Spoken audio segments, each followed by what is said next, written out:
ప్రజలందరూ కూడా భవిష్యత్తులో భారతీయ జనతా పార్టీని ప్రత్యామ్నాయం టీఆర్ఎస్ పార్టీని ఈరోజు ప్రజలు ఓడించాలనేటువంటి ఒక నిర్ణయం చేసుకొని ఈ యాత్ర ప్రతి చోట స్వాగతం పలుకుతూ ప్రతి చోట విశేషంగా ప్రజలు స్పందిస్తూ తాము ఎదుర్కొన్నటువంటి కష్టాలు చెప్పుకుంటూ ఈ రాష్ట్ర ప్రభుత్వం కేసీఆర్ గారు మోసం చేసిన మోసాలను ఏకరువు పెడుతూ ముందు కదులుతుంటే దాన్ని చూసి ఓర్వలేనటువంటి టీఆర్ఎస్ పార్టీ నాయకులు ఈరోజు పిచ్చి ప్రేరేపణలు పేలుతుంటే వాళ్ళకి ఎంత ఈరోజు కష్టం బాధపడుతున్నారంటే పాపం వాళ్ళు అనుకుంటున్నారు తెలంగాణ రాష్ట్రంలో బండి సంజయ్ యాత్రను ర్యాలీకో లేకుంటే ఇంకోటి చేసో ఆపుదామనేటువంటి ఆలోచన చేసిన టీఆర్ఎస్ పార్టీ నాయకులకు ప్రజల లోపల వస్తున్నటువంటి స్పందన చూసి ఈరోజు ఏమీ చేయలేనటువంటి స్థితిలో ఉన్నటువంటి టీఆర్ఎస్ పార్టీ నాయకులు అడ్డగోలుగా మాట్లాడుతున్నటువంటి తీరు మనం చూస్తున్నాం.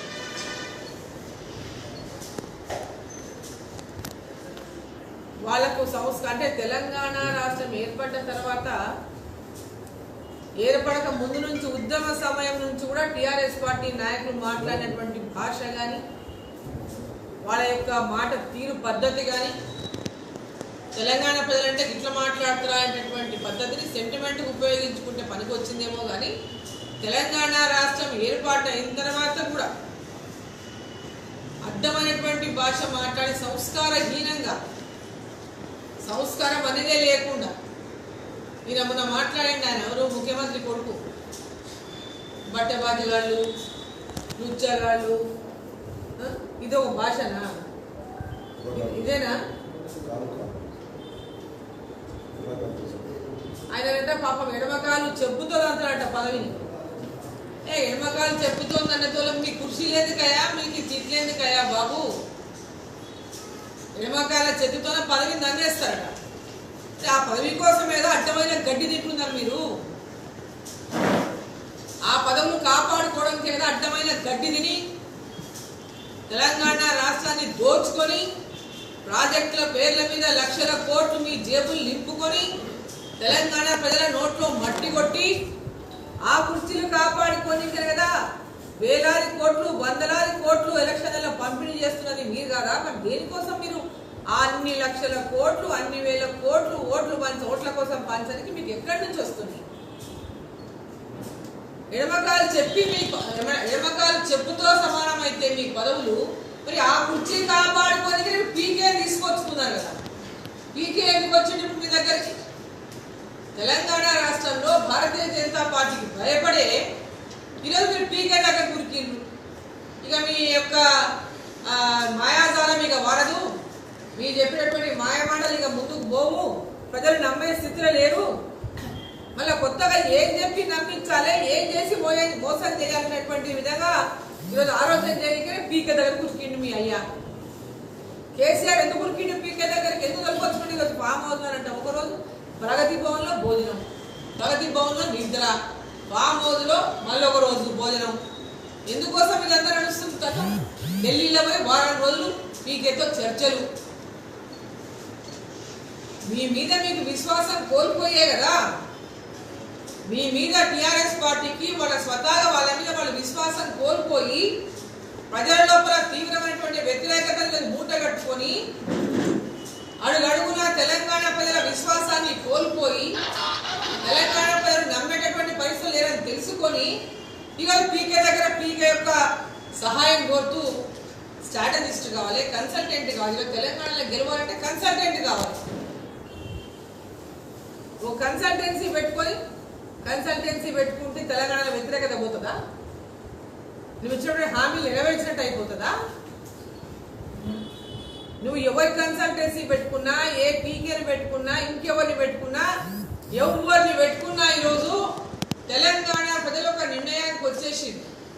ఎట్టి పరిస్థితుల్లో తెలంగాణ రాష్ట్రంలో టీఆర్ఎస్ పార్టీని ఖచ్చితంగా గద్దె దింపాలనేటువంటి నిర్ణయానికి వచ్చేసింది. దాంతో భయంతోనే రోజు పీకేని అడ్డం పెట్టుకొని కాంగ్రెస్తో పొత్తు, కాంగ్రెస్ వాళ్ళు పీకేని అడ్డం పెట్టుకొని టీఆర్ఎస్తో పొత్తు, ఒకరికొకరు పొత్తులు పెట్టుకొని పొత్తు రాజకీయాలతో అందరు టార్గెట్ భారతీయ జనతా పార్టీనే. ఎట్టి పరిస్థితుల్లో భారతీయ జనతా పార్టీని తెలంగాణలో అధికారంలోకి రానియకూడదు. తెలంగాణలో అధికారంలోకి వచ్చేటువంటి అవకాశం కాంగ్రెస్ పార్టీకి లేదు. టీఆర్ఎస్ పార్టీ కంప్లీట్ గా ప్రజా విశ్వాసాన్ని కోల్పోయింది. ప్రజలందరూ కూడా భారతీయ జనతా పార్టీ వైపు చూస్తున్నారని కాంగ్రెస్ పార్టీ టీఆర్ఎస్ పార్టీతో కలిసి కుమ్ముక్కై భారతీయ జనతా పార్టీని ఏ విధంగా అడ్డుకోవాలి, ఏ విధంగా అధికారంలోకి రాకుండా అనేటటువంటి ఒక ప్రయత్నంలో భాగమే ఈరోజు పీకేతో కాంగ్రెస్ పార్టీ కానీ టీఆర్ఎస్ పార్టీ కానీ మంతనాలు చేస్తూ ఉంది. పాప మా తమ్ముడు రేవంత్ గారు పాపం ఇంకా విశ్వాసం ఉంది కాంగ్రెస్ పార్టీ పైన. ఇంకా పార్టీ అధ్యక్షుడు కాబట్టి విశ్వసించాలి తప్పదు పాపం ఆయనకి. ఇంకా పీకేతోన టీఆర్ఎస్ పార్టీతో ఉండదు, పొత్తుండదని చెప్తున్నాడు. అయ్యా అమాయక చక్రవర్తి వా, నువ్వు తెలియదు నాకు. మళ్ళీ పైనుంచి మా బండి సంజయ్ అనరాని మాటలు అంటున్నాడు. బండి సంజయ్ అంటే కేసీఆర్ అంటే నడిపిస్తున్నాడట. ఈ ఏమైనా మాటలు చెప్తే కూడా నమ్మాలి కదా తమ్ముడు రేవంత్ రెడ్డి గారు. ఏమైనా చెప్తే కూడా నమ్మటట్టు ఉండాలి కదా మీరు మాట్లాడితే కూడా. ఇప్పుడు కేసీఆర్ మీరు కలిసి దొంగాట ఆడుతున్నారు. ఆ దొంగాటలో ఈరోజు మొత్తం కాంగ్రెస్ పార్టీలో కొందరేమో కేసీఆర్తో పొత్తుంటే బాగుండు, మేము ఎట్లా గెలిచి బయట పడతామని కొందరు ఫీల్ అవుతున్నారు. కొందరేమో మేము ఇంతగానో పోరాటం చేసి వెనకటి నుంచి ఎవరైతే అండర్స్టాండింగ్ లో ఉన్నారో, ఎవరైతే లోపాయికారి ఒప్పందాలు నడుపుతున్నారో వాళ్ళేమో కేసీఆర్తో ఉంటే పర్వాలేదు, మనకి ఏమి ఇబ్బంది లేదు అనుకుంటున్నారు. ఎవరైతే ఖచ్చితంగా ఈ యొక్క అరాచకాన్ని, ఈ నియంత పాలనను ఖచ్చితంగా తెలంగాణలో అడ్డుకట్ట వేయాలనేటటువంటి ఆలోచన ఉన్నటువంటి కాంగ్రెస్ పార్టీ నాయకులు లోపల మదన పడతా ఉన్నారు. కాంగ్రెస్ లో ఉండి కూడా ఏం జరుగుతా ఉంది? కాంగ్రెస్ టీఆర్ఎస్ ఒకటైతే కథం తెలంగాణలో టీఆర్ఎస్ పార్టీని కాంగ్రెస్ పార్టీని. బండి సంజయ్ గారి మీద రేవంత్ రెడ్డి గారు ఆ విధంగా మాట్లాడడం నిజంగా నేను చింతిస్తా ఉన్నా. అదేమంటారు, ఇప్పుడు స్వాగత చెప్పినట్టు ఉంటుంది. ఇప్పుడు రేవంత్ మీద ఎన్నెన్ని ఆరోపణలు ఉన్నాయి. పెద్ద ఎత్తున వాళ్ళ పార్టీలో వాళ్ళే అంటారు, బ్లాక్ మెయిలర్ అంటారు, వాళ్ళ పార్టీ వాళ్ళే అంటారు, ల్యాండ్ మాఫియా అంటారు, శాండ్ మాఫియా అంటారు, వాళ్ళ పార్టీ కాంగ్రెస్ పార్టీ వాళ్ళే అంటారు, సొంత పార్టీ వాళ్ళే. మీరు సంజయ్ గారి మీద ఆరోపణ చేయడం అనేది చాలా విడ్డూరంగా ఉందని చెప్పి ఈ సందర్భాన్ని నేను తెలియజేస్తా ఉన్నా. సంజయ్ గారి మీద చేసినటువంటి ఆరోపణలు మీరు ప్రూవ్ చేయడానికి సిద్ధంగా ఉంటే రండి. ఎక్కడికి ఏ గుడి దగ్గరకు వస్తారు? జోగులాంబ అమ్మవారి దగ్గర నుంచే మా యొక్క యాత్ర ప్రారంభమైంది. 2వ దశ యాత్ర, భారతీయ జనతా పార్టీ యాత్ర. మరి మీరు కూడా అక్కడికి వస్తారా? వారి కుటుంబాన్ని పిలుద్దాం, మీ కుటుంబాన్ని పిలుద్దాం. మీరు చెప్పినటువంటి ఆరోపణల్లో నిజం ఉంటే మీరు దాన్ని నిరూపిస్తే మీరు అక్కడ ప్రమాణం చేయండి. మేము ప్రమాణం చేపిస్తాం బండి సంజయ్ గారితో. మీరు చేసినటువంటి ఆరోపణల్లో పచ్చి అబద్ధాలు, మీరు చేసినటువంటి ఆరోపణల్లో నిజం లేదు అనేటటువంటి విధంగా మేము అక్కడ ప్రమాణం చేయించగలుగుతాం. మీరు చేయించగలుగుతారా? మీరు చేస్తారా? రాజకీయాల్లో దిగజాడు రాజకీయాలు చేయదు ఎప్పుడే కానీ. రేవంత్ రెడ్డి గారితో మనవి చేస్తాం, రాజకీయంగా కేసీఆర్ చూసి మీరు నేర్చుకోవద్దండి. రాజకీయంగా కేసీఆర్ లాగా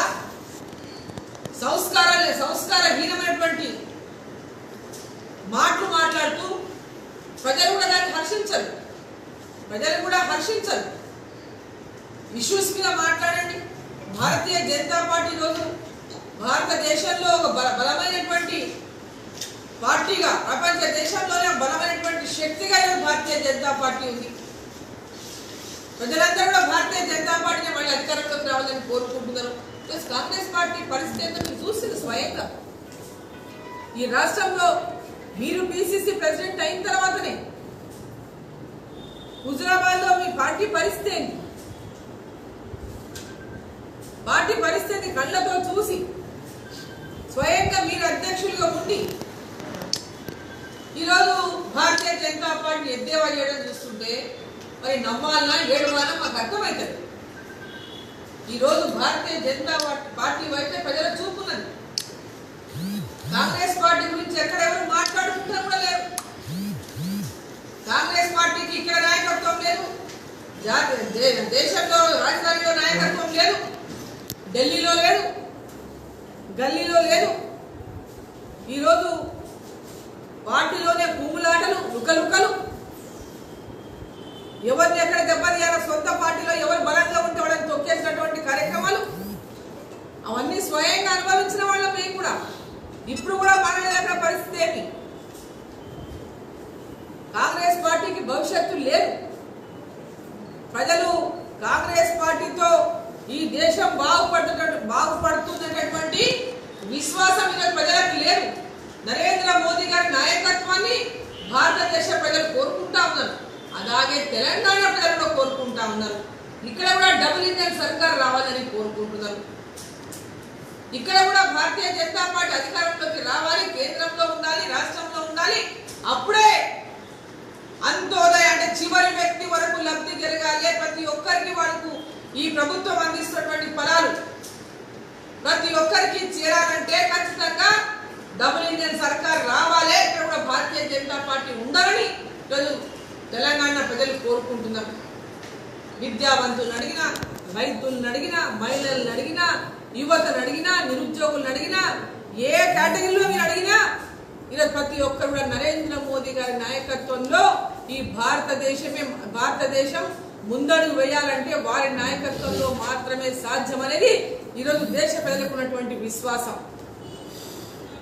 ఆ విశ్వాసంలోనే భాగంగానే పంజాబ్ లో ఉన్నటువంటి ఒక్క రాష్ట్రంలో మీరు అధికారంలో మొన్న జరిగిన 5 రాష్ట్రాల్లో ఒక రాష్ట్రంలో కాంగ్రెస్ పార్టీ అధికారంలో ఉంది, పంజాబ్ లో. అక్కడ కూడా అధికారాన్ని కోల్పోయినటువంటి విషయాన్ని రేవంత్ రెడ్డి గారు మర్చిపోతే ఎట్లా? 4 రాష్ట్రాల్లో కూడా భారతీయ జనతా పార్టీ తన అధికారాన్ని నిలబెట్టుకున్నది, ప్రజల విశ్వాసాన్ని తిరిగి పొందింది. మీరు ఉన్న విశ్వాసాన్ని కూడా పోగొట్టుకుంది. ప్రజల లోపల కంప్లీట్ గా ఈరోజు విశ్వాసాన్ని పోగొట్టుకున్నటువంటి కాంగ్రెస్ పార్టీ భారతీయ జనతా పార్టీని ఈరోజు ఎక్కడ కూడా పోటీ కాదు. కాంగ్రెస్ పార్టీ కార్యకర్తలకు నేను పిలుపునిస్తున్నా. కాంగ్రెస్ పార్టీ కార్యకర్తలారా, ఈ దేశం కోసం, మన పిల్లల భవిష్యత్తు కోసం, మన తెలంగాణ యొక్క భవిష్యత్తు కోసం, మన తెలంగాణ ప్రజల ఆకాంక్షల కోసం నెరవేరాలంటే ఖచ్చితంగా టీఆర్ఎస్ ని ఢీకొట్టేటటువంటి శక్తి భారతీయ జనతా పార్టీకి మాత్రమే ఉన్నది. హాయ్ ఫ్రెండ్స్, మా టుడే టుమారో యూట్యూబ్ ఛానల్ చూస్తున్నందుకు చాలా థ్యాంక్స్. మరిన్ని లేటెస్ట్ వీడియోస్ కోసం వెంటనే సబ్స్క్రైబ్ చేయండి. అలాగే ఈ బెల్ ని కూడా రింగ్ చేసేయండి. మా నోటిఫికేషన్స్ అన్ని మీ మొబైల్లో వస్తాయి. అలాగే మా వీడియోస్ మీకు నచ్చితే లైక్ చేయండి, షేర్ చేయండి, నచ్చకపోతే కామెంట్ చేయండి.